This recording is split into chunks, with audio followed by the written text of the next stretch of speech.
ओजाई, जहां पर प्रधानमंत्री नरेंद्र मोदी जनता को संबोधित कर रहे हैं। गरीबों के लिए 22 लाख पक्के घर बने हैं।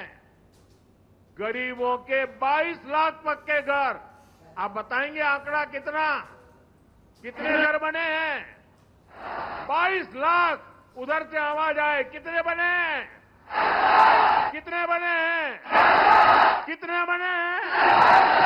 22 लाख। और इनमें से ज्यादातर घरों की मालकिन ये मेरी माताएं बहनें हैं, महिलाएं हैं। और साथियों, ये मोदी है, यहां रुकने वाला नहीं है।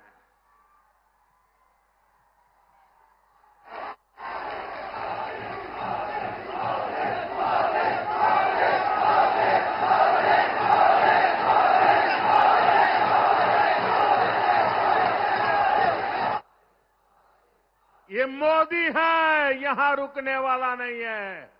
अब बीजेपी आने वाले सालों में असम में नए 15 लाख और पक्के घर गरीबों को देने जा रही है।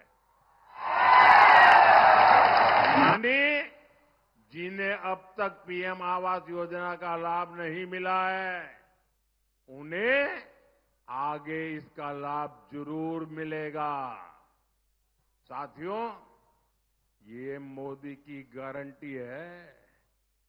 आप बता देना उनको। साथियों, डबल इंजन सरकार ने महिलाओं के लिए हर क्षेत्र में नए नए द्वार खोले। हमने हर नागरिक को बैंक से जोड़ने का अभियान शुरू किया। इसको आगे बढ़ाने में करीब 1.5 लाख बैंक सखियों की बड़ी भूमिका रही है। अब हम देश में बीमा कवर को विस्तार दे रहे हैं। इसमें भी बीमा सखी की बड़ी भूमिका होने वाली है। इसी तरह कृषि सखियां किसानों को प्राकृतिक खेती के गुर सिखा रही है। पशु सखियां गांव में श्वेत क्रांति को विस्तार दे रही है। नमो ड्रोन दीदियां खेती में ड्रोन क्रांति का नेतृत्व कर रही है। हमने असम की लाखों बहनों को लखपति दीदी बनाया है। यहां अरुणोदय योजना से बहनों को सम्मान दिया है। आप यहां बीजेपी सरकार की हैट्रिक लगाइए। आने वाले सालों में ऐसे सब बड़े बड़े कामों को हम और विस्तार देने वाले हैं।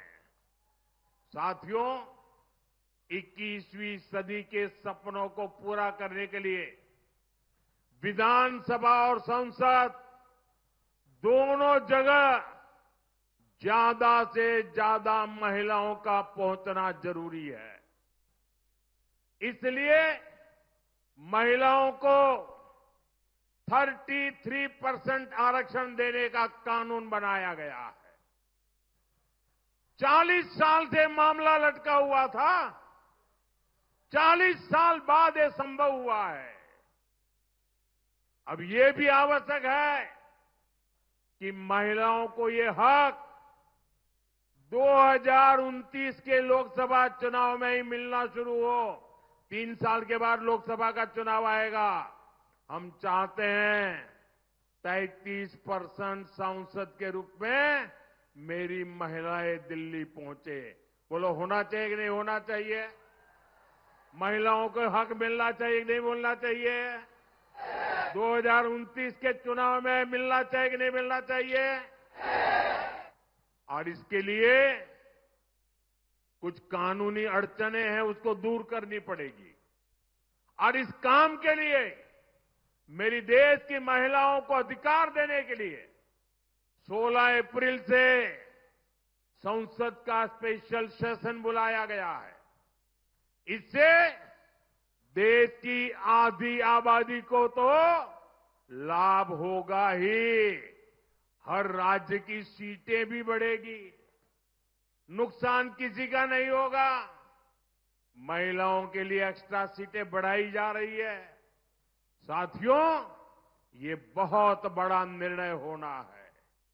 इसलिए देश की सभी पार्टियों से मैं फिर अनुरोध करूंगा कि सर्वसम्मति से इस काम को पूरा करें और इसका श्रेय भी सभी पार्टियां ले।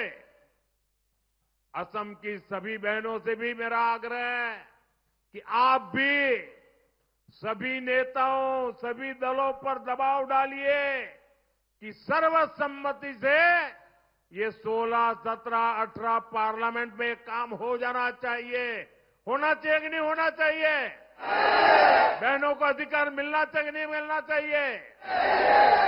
साथियों, अब चुनाव का दिन निकट आ रहा है।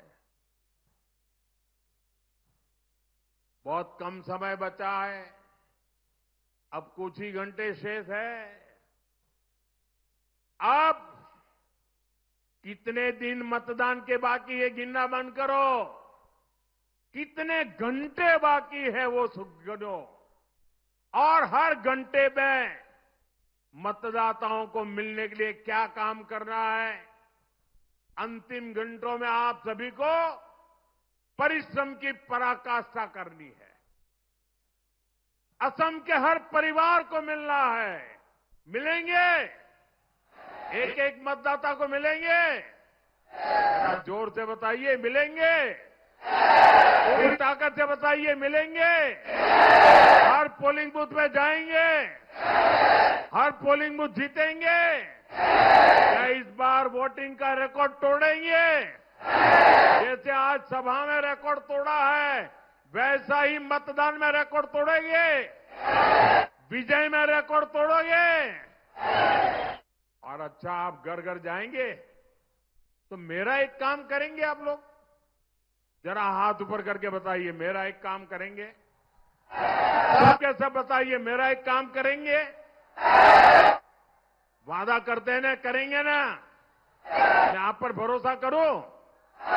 देखिए, आप जहां जहां जाए, जिस जिस परिवार में जाए, जिन जिन लोगों से मिले, उनको कहना कि मोदी जी आए थे। कहेंगे? कहेंगे? और मोदी जी ने रंगाली बिहू की शुभकामनाएं भेजी है। एक बार फिर आप सभी का इस जोश भरे आशीर्वाद के लिए मैं आपका आभार व्यक्त करता हूं। मेरे इन सभी साथियों को विजयी बना